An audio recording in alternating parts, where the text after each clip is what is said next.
DJ Event Planner will change the way you manage and run your business. Streamline all of your procedures and software into one easy-to-manage system. DJ Event Planner, the ultimate online planning tool.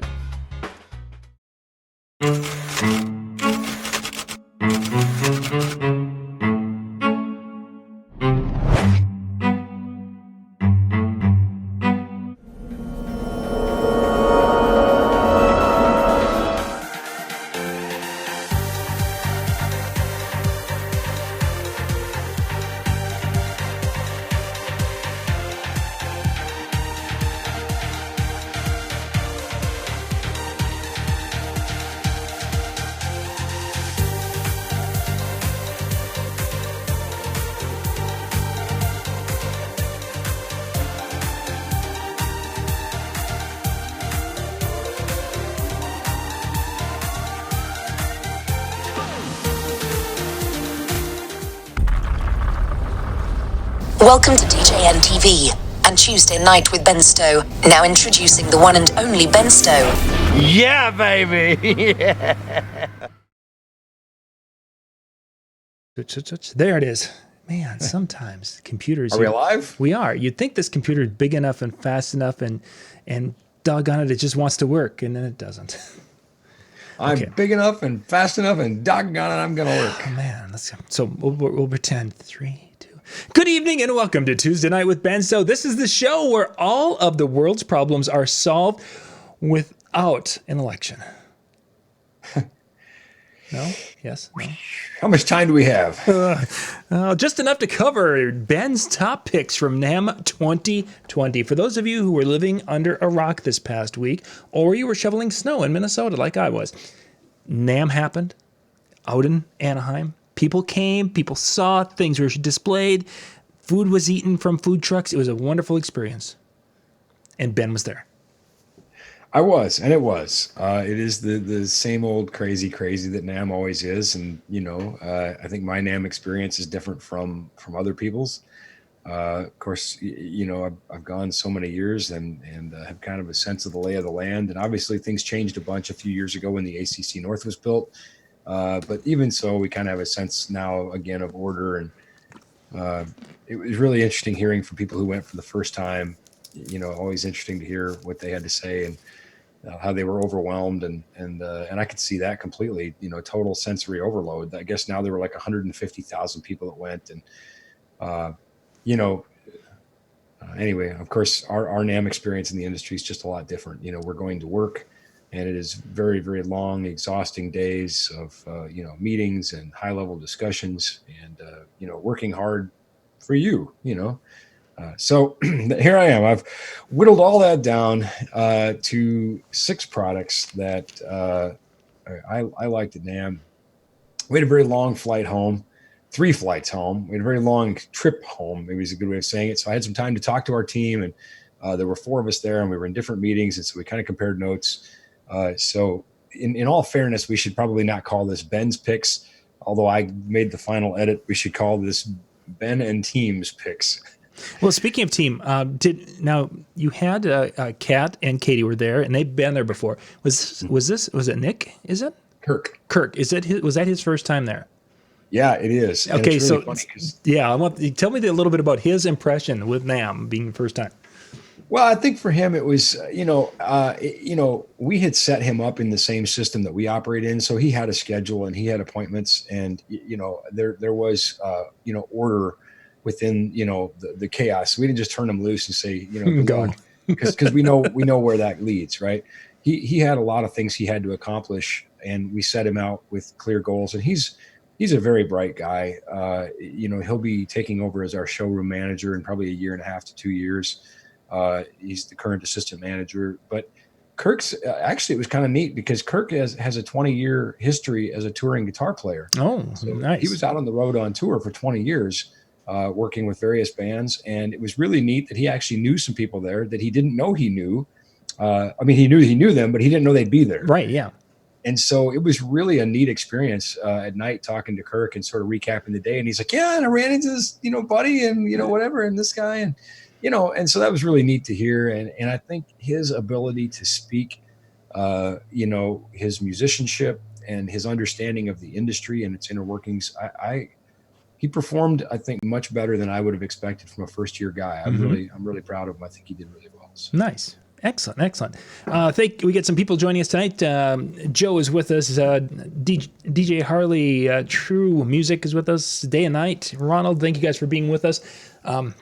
If you guys have got any NAMM questions, put those please into the chat, and we're going to try to jump on those towards the latter part of the show after we kind of go through Ben and team's picks from NAMM 2020. So let's jump into it, Ben. Here, what in no particular order? You mentioned that already, so that way we don't have anyone saying what was I last. No, they're not in any particular order. You know. In fact, even as I wrote them down, I thought, should they be? Should I try to rank them? I don't know. Goodness, there were, so many, new things and different things. And so I picked things that I felt like kind of, were innovative and moved the needle and would be impactful to our customers, to our viewers here that they would say, yeah, this is a bit of a game changer, as it were. So I guess let's just dive into it, and I'll go to some visual aids here. Chris and John have questions on the Gigbar. We'll get to those if that's on Ben's list. Which it is. Okay, so he has it first on the list. So I think, even though this concept is not new, and certainly there are a couple companies that make similar type products, this is the first one that I've seen that has moving lights on it, and it seems to be really well received. Of course, I think Disc Jockey News leaked it first. I think you guys were like the first to kind of leak it out there. So, kudos to you. Yeah. Yeah. I don't know. I'm sure your legal department was busy after that. Yeah, that was not pretty for that day. But anyway, so how's the weather in Bemidji tonight? Speaking of which, I did see Albert Chevet at the show. It was nice. He's no longer obviously working in our booth or anything, but it was nice to bump into him and just talk as old friends. So that was cool. That was good. It was, again, just that moment to talk outside of shop. But anyway, Gigbar Move. It's got a lot of stuff packed into one thing. You got the sort of flash and trash effect lights, the spin and puke. You got a couple of wash lights. It's got a couple of small moving heads. It has the strobes built in, and it has the laser, which, some people absolutely just hate the laser. Some people love the laser. Well, here you go. If you hate the laser, you can just disconnect it, or you can use it in DMX, and you can control exactly what everything's doing. Right. So, but at the end of the day, it's a light show in a bag, and you pull it out of the bag and you pop it up, and you got a whole bunch of stuff going on. So I see this as a great resource for many DJs who want something simple and with a lot of variety and a lot of impact. And if you're one of those DJs who's saying, well, I would never use this, blah, blah, blah, insert reason here, don't buy it. That's the beautiful thing about what we do. It's an art form. It's artistic license. So what you do is your show, and it's your brand. And what somebody else does is their show, and it's their brand. And, it's just different strokes for different folks, as they say. So, for sure. Anyway, go ahead. Yeah, you mentioned one of the questions was on the laser about the ability to defeat that. And the other one was on... did you get a chance to the relationship between this and the Gigbar 2? Did you catch that?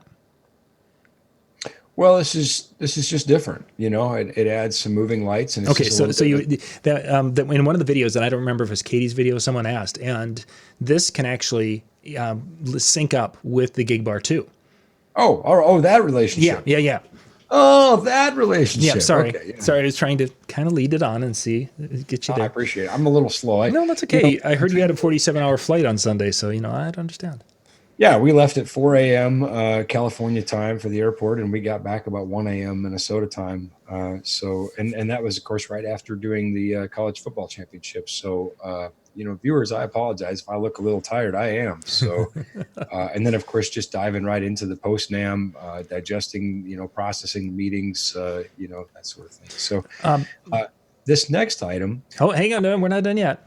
Oh goodness! All right. Okay, so Day is wondering what size wire cutter would one use to cut that laser off the top of that unit? It's so funny because I was literally thinking that in the back of my mind. I'm like, look, if you don't want the laser, just a wire cutter will fix that. But actually, you don't need a wire cutter because right there you could just disconnect it. So, Yeah, it's got a little screw or a little nut on there that holds that connection in. But or better yet, you can use DMX. But anyway, I digress. So. the question on wires, one more question. I knew this is going to come up. They listed those as 10-watt moving head fixtures. Right. For most DJs, I don't know if you were able to get a good grasp when you saw it of how bright that was. Yeah, I have my hands on this thing. Okay, is it going to be bright enough for a wedding DJ to have that wow factor from those moving heads, or are they going to be kind of too dim? Because some people are like, why isn't it 20 watts? Why isn't it 60 watts? Why isn't it as bright as the sun? Those were the type of comments that were coming out on us. A lot of different questions in that sentence, John. You're welcome. Is it bright enough to have a wow effect? That's really tough to answer because I think wow is subjective. I guess my answer would be no. It's another piece of the arsenal here, but this, let's be honest. This whole thing costs less than, one mid-size moving head. Sure. So, which is why the 20 watt, 60 watt, the reasons it's not is the cost. There is a particular market that this is aimed at. Again, it's that portable light show. And, I think weight and size and cost are all important factors when you consider putting something in a bag. So is it bright enough for a wedding? Well, yeah, maybe so. I mean, it depends on what you expect out of a moving light, it's certainly bright enough for, the type of application it's designed for, okay. But no, you're not going to have blazingly bright light out of a 10-watt moving head. You're going to see some beams and some gobo patterns and things in low ambient light conditions. But if you're looking for really bright, intense cutting light, you need to be looking at, like not even a 60. I mean, it depends on what your wow means to you. Mm-hmm. But again, the moving heads move all the way up to, being 3-4 feet tall, and costing $20,000-$30,000. So there's a lot of room there in the family of what moving heads are and what they do.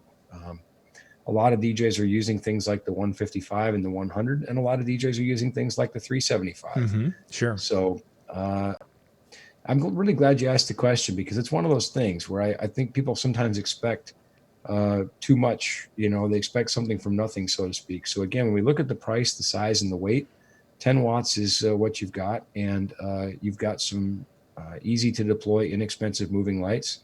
But if you want something that's, concert quality, you probably want something bigger, and you want DMX. And, again, it's a tool, and mm-hmm. It's not the right thing for every application. So yeah, okay. I'm really glad you brought that up because, and I was actually thinking, I was looking at this in a dim room, and I thought, yeah, these, you can see the beams, mm-hmm. The moving heads are appropriately sized for everything else on the bar. How's that? Okay. Yeah. They look like they fit there. Then. Yeah, and in terms of output too, like when you look at the light output from the moving heads, it's on par with everything else. No pun intended, but it's on par with everything else on the bar. It's on par with the bar. Again, we're kidding ourselves if we think that we're going to take this out, and do large scale concerts with it or something silly, Excellent. Okay, let's move on to the next one. Absolutely.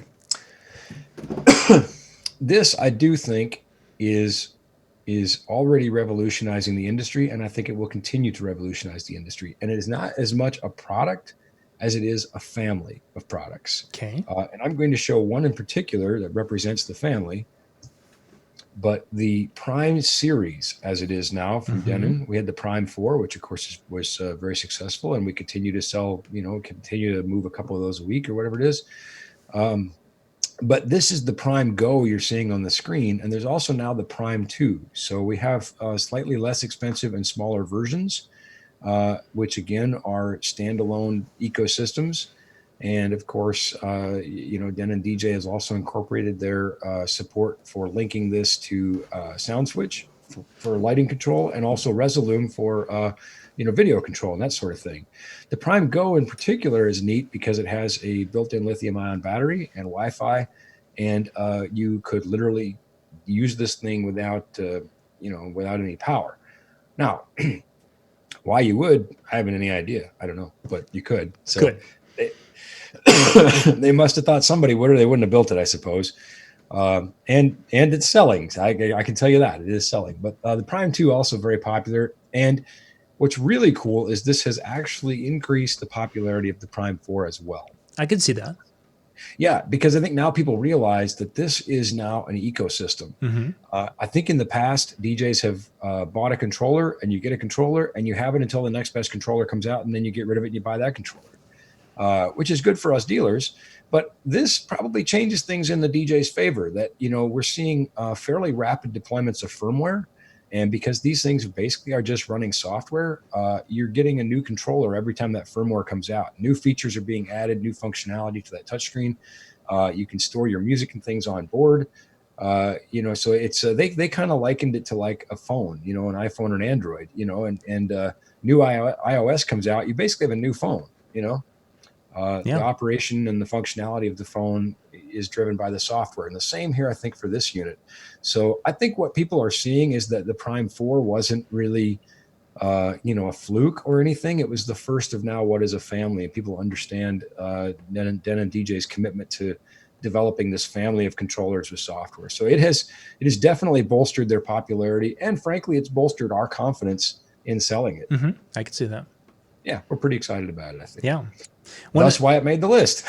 One cool thing, and I hadn't even thought about it, MJ, we talked about this last night on the show a little bit, and he, coming from more that club scene, was talking about that there are more and more places that have a Prime 4 there, and if you were going to be traveling to wherever, if you're traveling to Vegas and you knew you were going to be using a Prime 4, you can use this on the airplane to be basically getting your sets put together and tweaking your sets a little bit, and then once you're there, you do your set on the more expensive Prime 4, and then you're back and tweaking for your next spot. So it's like, oh yeah, you can see where that functionality and portability and that ability to use that same thumb drive on any Prime series device and be ready to go.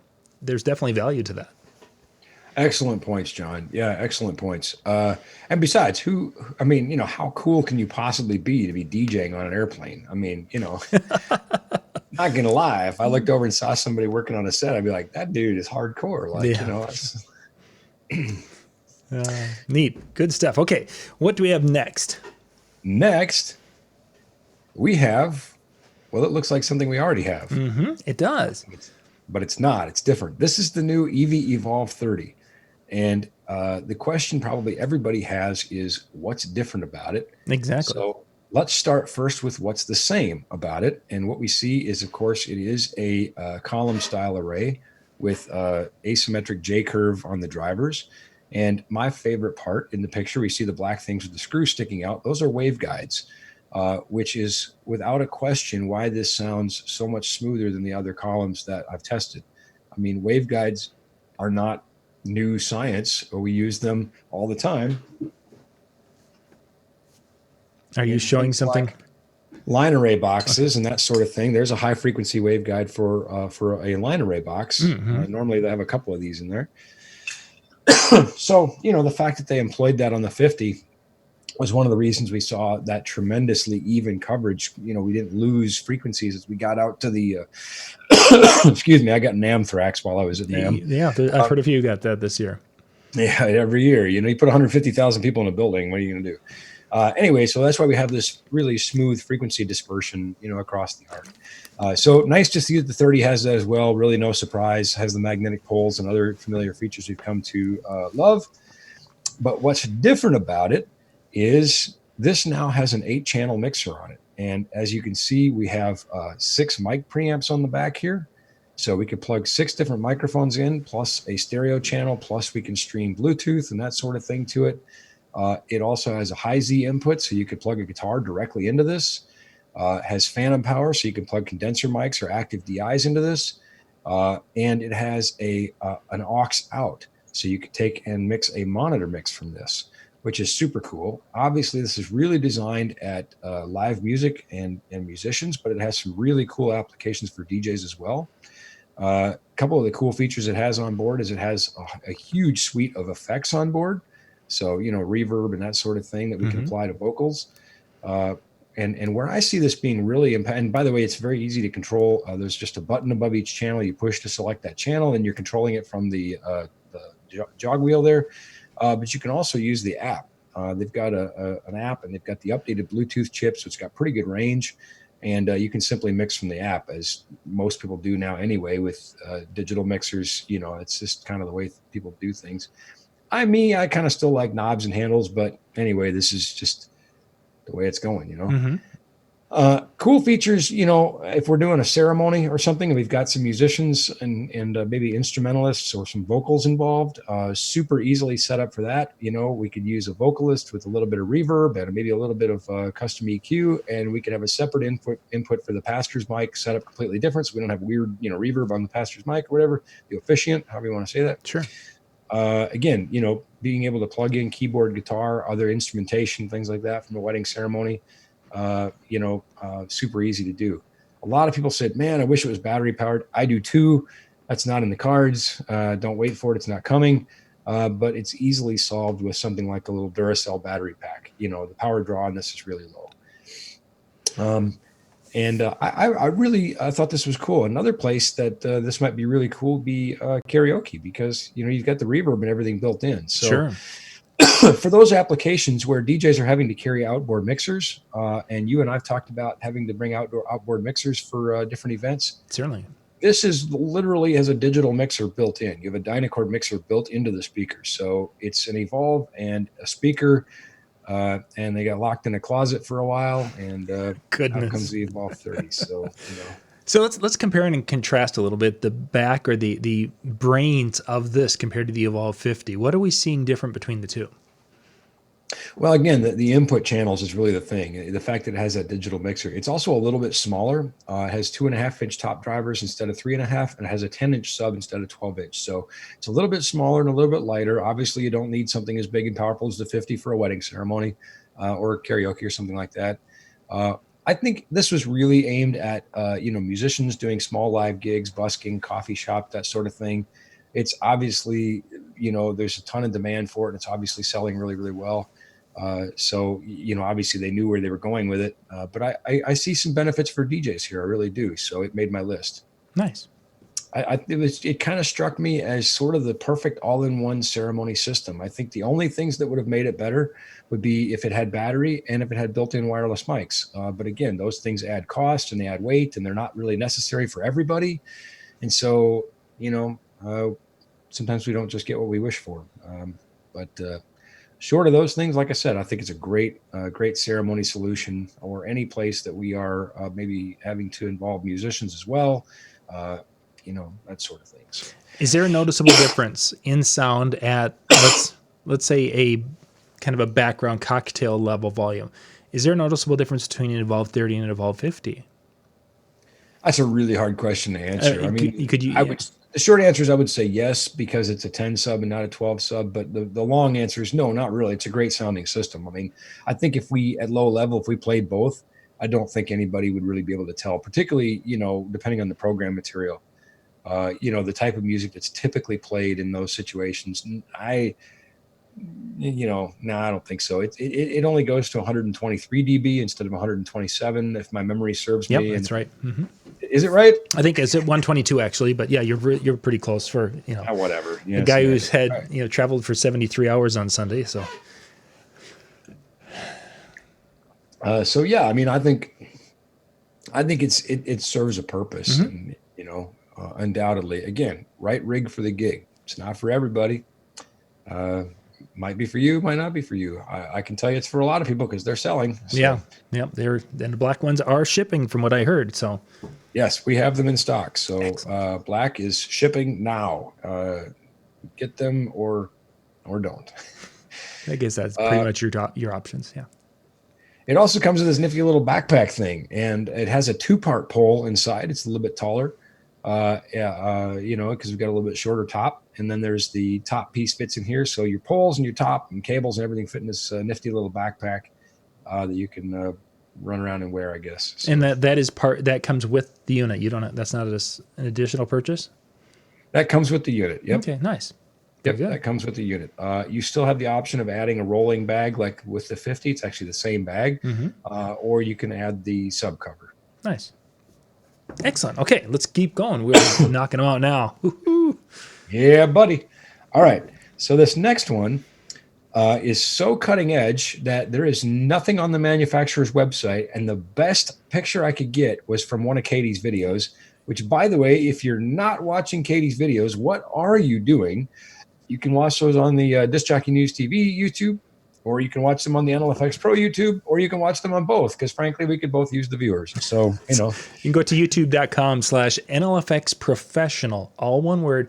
That will pop you out there. And Katie has a lot of videos that she shot at NAMM this year, and they're all right there. But this is one of them. I think it's just NLFX Pro, actually. No, it's professional. It's all spelled out. I checked it. It's professional. Is it both? Maybe the Pro works too, but it's the main one is NLFX Professional, all written out on YouTube. youtube.com/NLFX Professional. Hold on, I'm gonna check. I'd be really embarrassed if I don't know our own YouTube. Yeah, that would be bad. youtube.com/NLFXPRO. Delete. Yep. youtube.com/ oh, no, it says there's an... No, so both of them work. So you guys well, good job, marketing. So they both work. So you could just type in the Pro, or if you wanted to type it all out, you can do that too. Yes. Good job, marketing team. Glad they're ahead of the game. So, excellent. Yes, NLFX Pro, save you some consonants and vowels. Exactly. And most importantly, be sure to hit subscribe. There's going to be more things coming yet. And of course, you are already subscribed to DJ News, right? Everybody should subscribe to DJNTV. Everybody's watching. That's where we're at. Okay, so tell us, what is that gentleman holding? Not the microphone, the other piece. He's holding a microphone with a mic flag on it that says NLFXPro.com, where you should go to buy your things. I think we're going to have a contest to see if anybody can say this like 5 times really fast. But if I've got the name right, it is the Color Key AirPod Cob Quad. Color Key AirPod Quad Cob. Nah, you messed it up already. Oh, it was so close. I mean, so let's just talk about what it is, since we can't say the name of it. Exactly. It's from Color Key. It is a wireless battery-powered uplight that uses a chip-on-board LED, so COB cob, which has very, very wide, smooth coverage, as we've talked about in some previous shows before this thing even existed. Yes. So we have that advantage of the really wide, smooth coverage, excellent color mixing, virtually no banding whatsoever from this chip-on-board diode, and very light, compact, battery-powered wireless DMX fixture. So a cool, innovative thing, we thought. So because it has more of a wash, then it's not going to be shooting, in essence, up the wall as much as it would be washing the area wider on the wall. Correct? Yeah, it definitely goes up the wall, but not as much of a stripe. Exactly, it's a wider, smoother wash. Nice. Any information? You said it wasn't on the website, so do we know anything about? And I haven't watched the video actually. I missed this one. Did they talk about runtime or anything to that effect? No, it is brand new, and they if they did, that didn't make it in our video, and I don't have those specs. And frankly, I want to test it for myself anyway before I tell viewers what it's going to do. So here's what I'll say. If you are interested in being one of the first to get information on this light, or if you are interested in being one of the first to get this light, shoot me an email, or Katie, and that's Katie at NLFXPro.com, and say, I want the light that Ben and John can't pronounce, which we think is the AirPlay. Gotta look. It's Color Key AirPlay Cob Quad. It's the quad, the Cob Quad. Cob. The AirPlay, the Color Key Cob. It's that light that was little and had a round thing on it. We'll get the idea. And we will get you published specs and, of course, pricing when that's available. And more importantly, we will do some hands-on testing with this, and we'll see what this bad boy does. But pretty excited about it. As you can see by his hand, it's tiny. Yeah, it is. A very compact unit. Very lightweight. Katie's video is worth a watch. And again, here's a screenshot from it. This video is shot right at NAMM. You'll get kind of a sneak peek as to what's going on. like I said, just shoot us a message and we will make sure that you get info as it develops. Excellent. More news at 11. Ta-da! Okay, we're getting kind of down that list. We are, which is good because I just got my voice back from NAMM. I kind of nursed it all day. People were like, "Can you give me a call?" I'm like, "No, No. no, I cannot." All right, number 5. I think we're on. Maybe. Go, Daddy-o. Come on. What is going on? Maybe because we can't pronounce it properly. There, I guess for whatever reason my button isn't working anymore, so I'll just do it the old-fashioned way with the mouse. Okay, this is something I definitely haven't seen. I missed. This is a magnetic dance floor module. Oh, from okay. AJ. Okay. And I wanted to show the module because there are no wires to connect these. They connect magnetically. And here you can see kind of an exploded view showing the power ramps and then the panels and the power supply. And you can keep adding them. There are additional power supplies you can get that will power up to 40. So you can make this dance floor much bigger, but it comes in a kit with 9 panels and the corner ramps and all that good stuff. And here we can see a picture of it kind of in daylight, you know. And here we can see, of course, at a gig at night, it's or in the dark, really pretty cool. And obviously we have all kinds of fun control over this thing, make some cool patterns, and have a bit of fun with it. And it comes in a road case in a 9-pack. You can buy all the parts individually as well, but I think the easy thing is just to keep buying packs in the road case. Simple, right? Excellent. That'd be cool. These are in stock and shipping. We have some available to ship. So if you want to get your hands on one, of course, that might have changed by the time I've done this show because these are also pretty popular. But anyway, you can get your hands on one. How tall are those? Are those about a 3-inch tall piece? Yeah, they're very low. I think it's actually 2 something. I think. Okay. And I do not recall. I do apologize, but these are on the ADJ website. They're also on the NLFX website, so we can look and see. But they did a good job so that they're not a trip hazard or something. Yeah, those the edges. They did a nice job with that to really help with that. And again, magnetic, no wires. That's nice. Yeah, exactly. And you don't have the little connections that are made, and those little connections over time will. Oh, they're the failure point for sure. Wear out and such. We're magnets. The other ones that had the little cables, you had to loop around, and the cables were always breaking. And anyway, and of course, it's ADJ, so parts are going to be available and services available, so that's a good thing. Yeah, nice. Yeah, I saw that was definitely a cool look on the video. And you guys, again, go out to youtube.com/NLFX Pro, and you can see the video that Katie did where they went and looked at this. That was a pretty neat video demonstrating how those work. So, yeah, and again, if you have questions about things that you saw at NAMM, feel free to reach out to us. We're pretty blunt. We're pretty forthright. So, if you talk to us privately and you ask us what we think, we're going to tell you. The good, the bad, and the ugly. So, and if you bring ice cream, you'll get another. Maybe have to use a little more discretion when I'm being recorded, but obviously these things I like, or I wouldn't have put them on my list. There you are. So, we are up to our last one. Yes, and this one is another bleeding edge, cutting edge product. What we will see in the video is a prototype. If you go check out the video, I believe I have a picture of it for you here. There it is, screenshot from Katie's video. And this is the Super TBar from Gravity. And this is expandable, so you can adjust the distance left to right. And this is a quick release where this little brass bolt we can see here. Let's see if I can, I don't know how well you can see that. Yeah, there it's coming in. Okay, that little brass bolt right here just pops right out of this assembly with a quick release.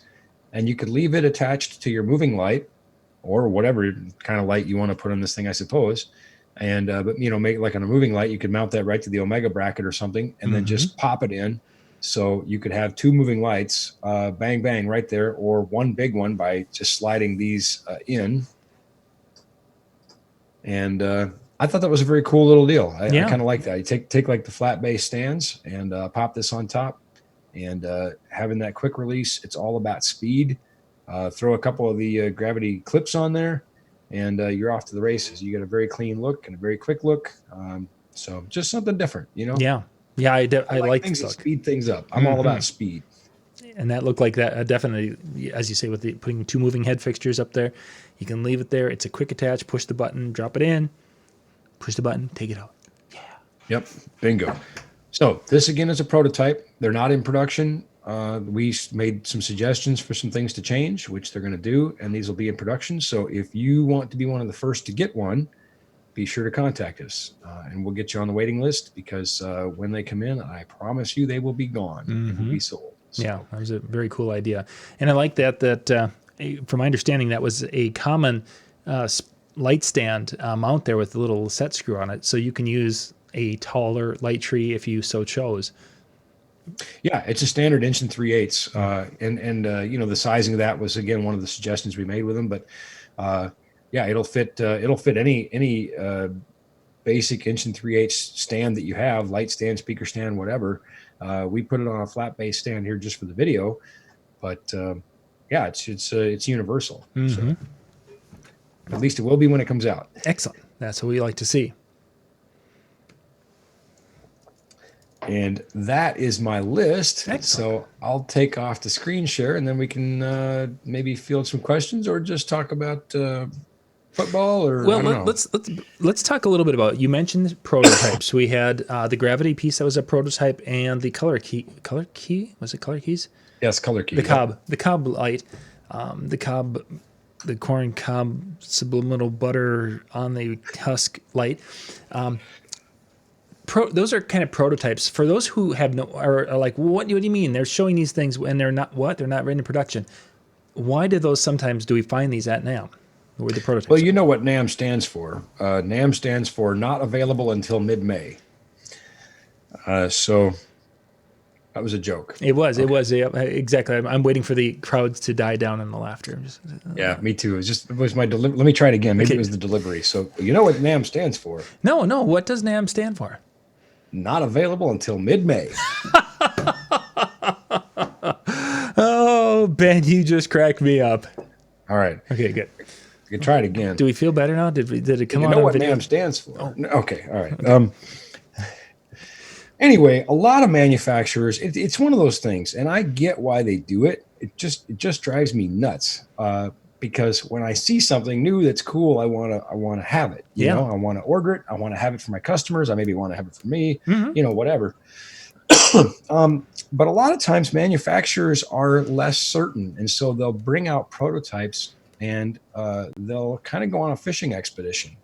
They'll put it out at NAMM and see if anybody does like it. You know, see if they get orders for it.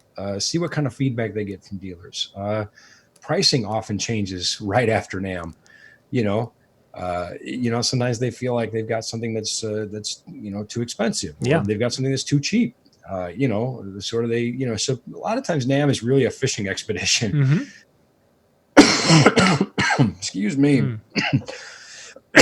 Did I mention NAMthrax? Yeah, you did mention that. That after your 92-hour trip on Sunday, that it's catching up with you. You know, one of the best swag items ever. And you know what swag stands for? Stuff we ain't got. Anyway, swag is things that manufacturers sometimes give away. Stickers, or T-shirts are like gold. I mean, I don't know if anybody had T-shirts this year. I think Sure did, but anyway, stuff they give away. Can openers. Somebody had can openers this year. Bottle openers, I guess it was, or maybe it was the can opener, whatever. The little pop soda can opener. I think American DJ maybe had those. Anyway, one of the best swag items that I remember forever was from Personas years ago, and it was a tan prescription bottle with a label on it that had the cure for NAMthrax. And so I didn't think of that. I can't take credit for having that. And inside it was mints. So yeah, that was a great thing. Everybody's got these prescription bottles. Look, and I thought, how great is this? Because this is the music industry, right? So there's 150,000 musicians and people who work in the music industry, and you can see them walking up and down Catella Boulevard in Anaheim, like popping pills out of a pill bottle, you know? Yeah, that just you know. Sure, we did a lot to tidy up the image of our industry that week. Yeah. What are they doing? Oh, yeah, they're doing pills again. That's just the music. Such a great idea. I've thought about stealing it for future shows. We've never done it. So at the Photo Booth Expo, maybe. Yeah, that'll be great. That'll be great. Come get your pill bottle. Come get a pill bottle full of mints. Sure they are. Yeah, I can see that. It's going to be a great selling point for us. So let's see. So prototypes, as you were talking about that, I'm trying to think back, because we've seen a lot of things that we saw at NAMM and that they never saw the light of day after that. So there's one that did see the light of day, or maybe that's where you're leading me. I actually, I was trying, where I was headed to is there's a few things I was trying to remember, a couple of them that people, when we did the video, people were like, oh my gosh, it was great. And then we never saw them again. Yeah. So one that comes to mind actually would be the Alto Stealth Pro. Which I thought was completely dead. I think they showed that like in 2013. It's 5 years ago. I went and looked. It was over 5 years at NAMM.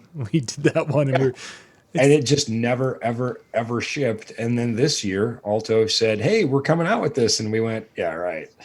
But they did, and we have them in stock. They actually exist. I have had my hands on them. We have them in stock. So they are really real this time. And who knows? I couldn't even begin to speculate what took 5 years. But anyway, yeah, there are many things that never, ever do appear, ever. So one that's standing out to me, and you know, correct me if I'm wrong on this, back in the American Audio days when they were doing the controllers, they had the VMS 4, and then 4.1, whatever. But that was a black. And I think they came out with a white version that they shipped. At NAMM, I think one of the years we saw a plastic glow-in-the-dark version. I remember that. You remember that? And I don't think we ever saw or heard boo of that one after the fact. And that was one of those things that was, here, what do you guys think of it? Because that was what they're doing. But getting the feedback from people. Would you think there's a market for this? And obviously, if the glow-in-the-dark controller wasn't a big marketing thing, they were ahead of their time, because you know what? Then everybody started putting LEDs in speakers, and now look what we have. Well, I think, gosh, there's so many things you see at NAMM. I saw a Chinese speaker company's booth get shut down, and people hauled out in handcuffs because they had just blatantly stolen some technology. One of Katie's most popular posts this year was a booth that was shut down for not abiding by the sound rules. Oh my. Every trade show has those rules, and at the DJ shows, they're just not really enforced. But NAMM, you don't mess around. You break the sound rules, and out you go. So. Yes. We actually got a couple of emails during NAMM reminding, if you're then 85 and it has to be quiet, and you can't have DJs performing, and it's like, oh my. I kind of thought that might have been like the best marketing ever, just deliberately get shut down and, hey, my speaker's the loudest, but sorry, our booth is closed. We got shut down by NAMM. I mean, not many people can say that they were shut down by NAMM. Gotcha. Oh, funny. Well, cool. I think we got through the 6 items, and now it's time for you to recoup and recover a little bit. The national, a couple more long days, and then I'm back on a plane on the 27th, and going to become a HD Bass T certified instructor. And he'll be out in California getting that training. Yeah. So that should be fun. So I think that pretty much covers it for tonight. For those of you who want to get a chance to check up or catch up with us, in February, we will be at the DJNTV Photo Booth Expo Convention at the South Point, February 24th through the 27th. You can go to djntv.com/tickets, get your tickets for the show. This is in the video description. Go out there, promo codes in the description, get your tickets, and we will be there hanging out for that week at the South Point in Las Vegas. So yes, be sure to get your tickets. Be sure to come see us. John has worked exceptionally hard on this show. And I am working exceptionally hard on my speech. Excellent. I got the title down. Nice. That's about what I've got done so far. Oh, no, you've got more than that. You're just saying that just to. Yeah, we've talked about some things, but, it literally is here next to me on the desk. So I'm getting ready to go. So you know, go we ahead. talked about it. And I know it's time to wrap up here, but we talked about it. I think the hardest thing is, I've got to tell some deeply personal stuff here, and that's that's a hard thing to do. But I also want to make sure that it connects with people in the right way and resonates in the right way. And I think there's a lot that people will identify with and resonate with. We're all taking risks in business, and we're all sacrificing, time and relationships and all those sorts of things. So I think it's I'm looking forward to it. So I guess we'll see how it ends. But yeah, it should be good. I'm looking forward to having the rest of the world that maybe don't know Ben Stowe beyond the tech Ben Stowe, where they can see the passion for people and the passion for the industry. So should be fun. I'm excited. Yeah, and unlike Star Wars, I'm actually trying to figure out what my ending will be before I get started on the beginning. So I'm not bitter though. I'm not bitter. No. I enjoyed Rise of Skywalker. So. Yeah. We still can't talk. There's probably somebody who hasn't seen it yet, so we can't talk about it fully yet. But then we can. But if you haven't seen it, are you really a Star Wars fan? I've seen it three times, and I'm a pretty busy guy. If you haven't seen it by now, are you really a Star Wars fan? That's true. Are you? Are you? But are you really? Yeah, exactly. But then again, there's some of us who, it was the whole completely changing of the, we had the one universe, the Star Wars universe, and then they changed it on us, and it became that's a whole other show. I kind of hope they do another trilogy without Skywalkers. And as much as I love it, obviously everybody knows how I feel about Star Wars, and I've loved the Skywalker saga. But I think this is a really cool opportunity to start a new arc, kind of like what they did with Mandalorian, and introduce us to new categories that are still connected to canon, but have an ending in mind when you start it. And I think this thing could be a great story. I think there could be more great Star Wars stories that can come. Yeah, and I think, as you made reference to Mandalorian, and that's a great example that it can happen, and if it's done well, it can be very, very popular. I was talking to a few Star Wars fans, and they're like, my favorite Star Wars movie, in the top 2 or 3 is, they're referring to Mandalorian as being one of their favorites now, because they did such a good job with that. So. It is interesting, though, to hear from people how some people love the prequels, which I didn't love them. And I think that's the great thing, is there's not a right answer. There's not a wrong answer, whatever you like is what you like. And that's okay. That it speaks to so many different people in different ways, some people like Jar Jar Binks. And they're wrong, but yeah, exactly. We will judge them forever because of that. But, hey, everybody's got to have their coffee in the morning. So yay. I better let you go, John. You got another show coming up here with Brian Red. Actually, tonight, right? No, Brian is traveling today, so this is it. We're wrapping up for tonight, and I think we've got someone coming up tomorrow night. I don't remember who, but we'll be putting those links up tomorrow afternoon for the show, and and then next week we will be back and covering more of those questions you guys have about gear on Tuesday Night with Ben Stowe. Ben, thanks for being on and putting your list together for us tonight. My pleasure. Okay, good night, everybody. Yep, bye-bye.